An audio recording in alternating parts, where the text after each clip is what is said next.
Bonjour, dans cette séance de grammaire, on va découvrir une autre classe de mots que nous utiliserons souvent dans notre expression en langue française. C'est le fameux adjectif qualificatif. Tout d'abord, qu'est-ce qu'un adjectif qualificatif? Quelle est sa nature et à quoi sert-il exactement dans nos expressions orales ou écrites? Par exemple, si je rencontre un garçon, est-ce que je le trouve heureux, malade de ventre ou de tête, affectueux ou tout à fait le contraire, quelqu'un qui est tellement méchant? Et si je veux une petite description de votre maîtresse d'anglais, tu vas me dire qu'elle est très jeune, belle et intelligente. Donc, tu me donnes des précisions concernant votre maîtresse d'anglais.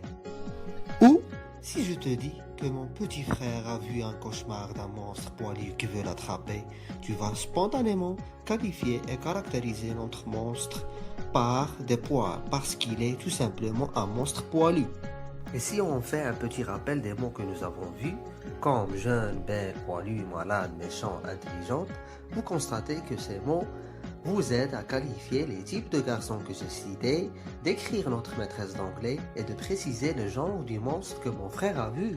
Ces mots, ce sont des adjectifs qualificatifs qui permettent de décrire et surtout de préciser et de donner des détails. Maintenant, j'ai une petite question pour vous. D'après vous, comment peut-on repérer ou reconnaître un adjectif dans une phrase? Et ne t'inquiète pas, car à chaque problème il y a une solution. Et dans notre cas, c'est très facile et simple. Suivons-nous le groupe du nom un chat noir. Où est mon adjectif? Ne pouvons ajouter le petit mot trait devant noir? Ou encore nous pouvons remplacer le mot noir par rouge? Il s'agit donc de mon adjectif. Ainsi, nous voyons que le mot noir vient qualifier le mot chat. Et si je veux décrire le climat d'aujourd'hui, je peux dire qu'il fait froid. Et je peux aussi dire qu'il fait très froid. Donc, il suffit de mettre le mot très devant mon adjectif pour le repérer. Il y a d'autres choses concernant l'emplacement de notre adjectif qualificatif. L'adjectif peut se mettre devant le nom sur lequel se rapporte si je dis, par exemple, une immense forêt. Et ainsi, il peut se placer après le nom qui le décrit. Par exemple, si je vous dis une journée magnifique. Maintenant, j'ai une autre question.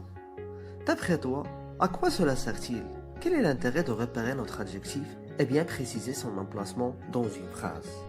Eh bien, regarde, j'ai des petits indices pour toi. Regarde bien les phrases suivantes. Les belles fleurs, la petite fille, des formes géométriques.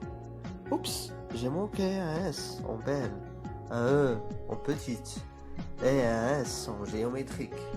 Tu as donc remarqué que nous avons ajouté des S ou des E aux adjectifs pour qu'ils viennent s'accorder avec le nom qu'ils qualifient. Les adjectifs vont s'accorder en genre, c'est-à-dire féminin ou masculin, mais également en nombre, est-ce que le nom est en singulier ou au pluriel. Mais nous verrons ceci dans une prochaine vidéo avec un autre objectif.